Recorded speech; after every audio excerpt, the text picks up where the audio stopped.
Di saat kebanyakan kelas Zumba memilih irama Latin, seorang jurulatih India memilih pendekatan berbeza. Menggunakan rentak Melayu sebagai rentak dan irama utama, ia bukan sahaja menceriakan senaman, malah menjadi medium untuk menyatukan pesertanya yang majoriti berbangsa India. Bikisannya dalam seni dan hiburan.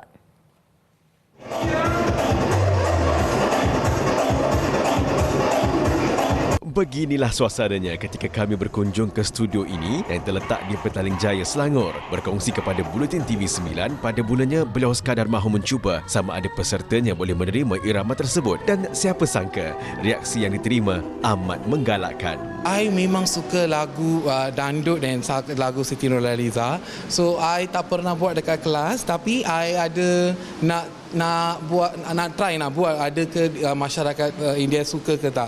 So I try, diorang semua dah suka. So setiap kelas I ada dalam 2 atau 3 song Malay song. Memilih lagu Datuk Seri Siti Nurhaliza, Ramlah Ram dan terbaru turut memainkan lagu raya seperti Serumpun dan Mama Papa Raya. Baginya, muzik tidak mengenal kaum dan mampu menjadi platform untuk merapatkan hubungan sesama masyarakat. Only things, we are satu Malaysia, so we even though not only for Malay song, I dance for the Chinese song, all the song.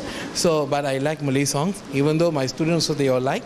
So ini merupakan satu perpaduan. Oh ya, Amalina from Santish, right? Ya, betul-betul. Yang tu pun we work on together. Yang lagi tu the Indonesian song. Jangan coba gebur hati nyui. Ya, that's it. Tumbun lari.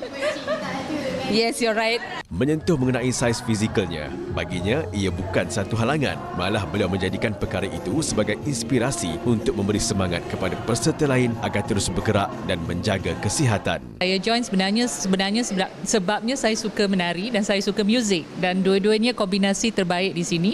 Tambahan pula dengan facial expression mata memang hebat. So jadi kita rasa seronoklah. Kogulan dalam pada itu merancang untuk mengolah lagu-lagu klasik Melayu dengan menjadikan ianya lebih rancak untuk dijadikan muzik tarian Zumba di masa hadapan.